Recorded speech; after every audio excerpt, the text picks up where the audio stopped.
अंदाज नया, माध्यम नया, पॉलिटिक्स वाला। आओ राजनीति करें। भाजपा कब किसे धनखड़ गति प्रदान कर दे कहना कठिन है, लेकिन मध्य प्रदेश विधानसभा अध्यक्ष नरेंद्र सिंह तोमर यानी हम सबके मुन्ना भाई किसी से नहीं डरते। प्रधानमंत्री नरेंद्र मोदी से भी नहीं। इसलिए शायद उन्होंने मोदी जी के धर्म दामाद केंद्रीय मंत्री ज्योतिरादित्य सिंधिया को खुलकर निशाने पर ले लिया है। सिंधिया ग्वालियर चंबल अंचल में भाजपा के घोषित अघोषित क्षत्रप माने जाते हैं। यहां तक कि ग्वालियर श्योपुर ब्रॉडगेज लाइन का श्रेय लूटने के लिए सिंधिया और तोमर में खुला मुकाबला हुआ और सिंधिया ने तोमर और तत्कालीन भाजपा प्रदेश अध्यक्ष प्रभात झा के खिलाफ रेलवे सुरक्षा पुलिस थाने में मुकदमा तक दर्ज करा दिया था। दोनों नेता बमुश्किल इस मामले से बरी हो पाए थे। नमस्कार, आप देख रहे हैं पॉलिटिक्स वाला। मैं हूं राशिद अहमद खान। मध्य प्रदेश में क्षत्रपों की लड़ाई पर वरिष्ठ पत्रकार राकेश अचल लिखते हैं, विधानसभा अध्यक्ष नरेंद्र सिंह तोमर जब मोदी सरकार में मंत्री थे तब ज्योतिरादित्य सिंधिया कांग्रेस में थे। भाजपा ने 2019 के आम चुनाव में सिंधिया को घेर कर गुना से हराकर 2018 विधानसभा चुनाव में भाजपा की पराजय का बदला ले लिया था।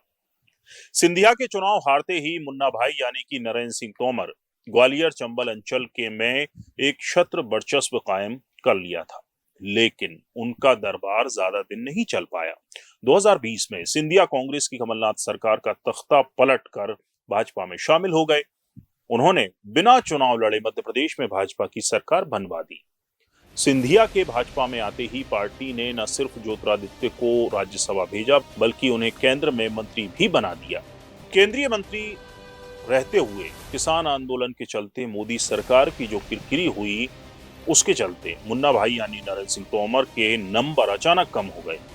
2024 के आम चुनाव में के बाद प्रधानमंत्री मोदी ने ज्योतिरादित्य सिंधिया को तो अपने मंत्रिमंडल में रखा, लेकिन मुन्ना भाई को आम चुनाव से पहले ही वापस मध्य प्रदेश भेजकर विधानसभा चुनाव लड़ने पर मजबूर कर दिया। मध्य प्रदेश में भाजपा सरकार बनने के बाद भाजपा हाईकमान ने मुन्ना भाई को मुख्यमंत्री न बनाते हुए विधानसभा अध्यक्ष बनाकर एक और झटका दे दिया।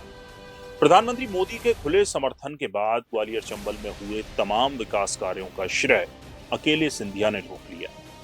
मुन्ना भाई के समर्थक मुरैना और ग्वालियर के सांसद टापते रह गए। प्रधानमंत्री ने सिंधिया के आमंत्रण पर 2 बार ग्वालियर आकर सिंधिया को सार्वजनिक रूप से अपना यानी गुजरात का दामाद बताकर सिंधिया का वजन और बढ़ा दिया। लगातार उपेक्षा से मुन्ना भाई यानी कि विधानसभा अध्यक्ष नरेंद्र सिंह तोमर के सब्र का बांध पहले रिसा और फिर अचानक फूट पड़ा।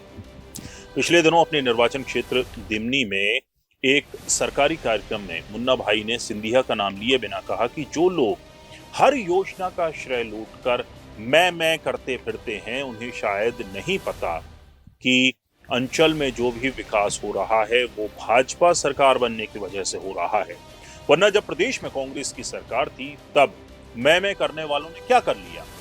तोमर का इशारा ज्योतिरादित्य सिंधिया की ओर था। अभी शिवमंगल जी कह रहे थे गांव-गांव में सड़क बन गई, पुल बन गए, पुलिया बन गई, गांव-गांव में नल जल योजनाएं आ गई।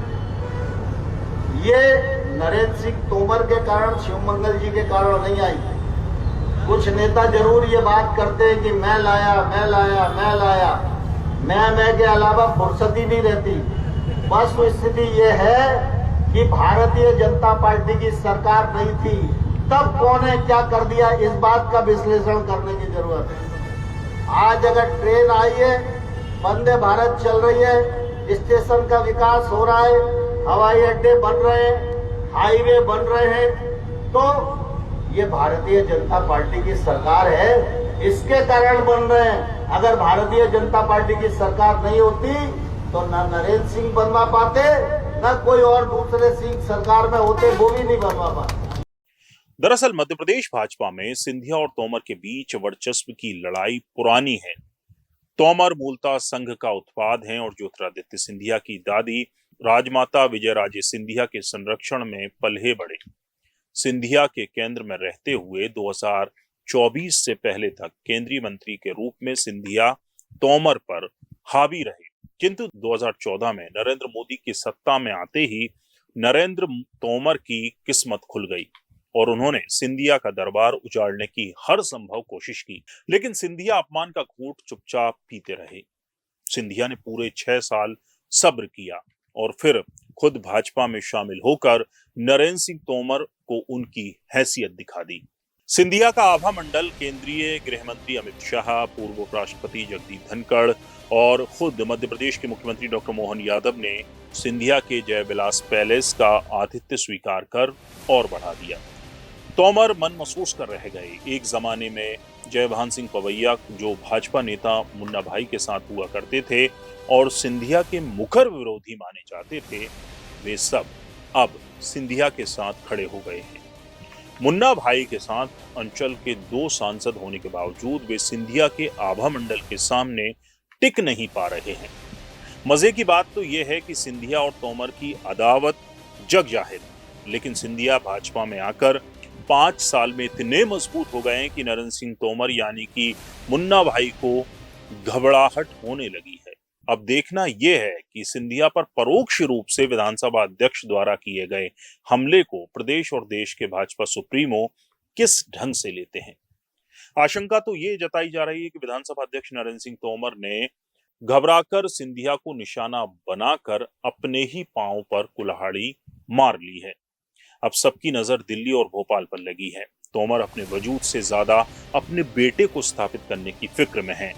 सिंधिया के सामने अपनी आंखों के सामने अपने बेटे को स्थापित करने की चुनौती है। मजे की बात यह है कि सिंधिया विधानसभा अध्यक्ष तोमर के घर 5 साल पहले ही हाजिरी लगा आए थे, लेकिन तोमर को कभी महल आते जाते नहीं देखा। आपको बता दें कि मुन्ना भाई 1983 में पार्षद का चुनाव लड़कर राजनीति में आए, जबकि ज्योतिरादित्य सिंधिया अपने पिता माधवराज सिंधिया के आकस्मिक निधन के बाद 2001 में सीधे लोकसभा का चुनाव लड़कर सक्रिय राजनीति में आए थे। सिंधिया अभी 54 साल के हैं, जबकि नरेंद्र सिंह तोमर 68 साल के हैं। तोमर की किस्मत में शायद अगला चुनाव हो ना हो, लेकिन सिंधिया के सामने ऐसी कोई फिक्र नहीं है। सवाल यह भी है कि क्या भाजपा मुन्ना भाई को मध्य प्रदेश का जगदीप धनखड़ तो नहीं बना देगी? क्या सिंधिया पार्टी हाईकमान से मुन्ना भाई यानी नरेंद्र सिंह तोमर की शिकायत करेंगे या बड़प्पन दिखाते हुए मौन रहेंगे? पूरा वीडियो देखने के लिए शुक्रिया। वीडियो पसंद आया हो तो लाइक कीजिए, शेयर कीजिए और हमारे चैनल पॉलिटिक्स वाला को सब्सक्राइब जरूर कीजिए। नमस्कार।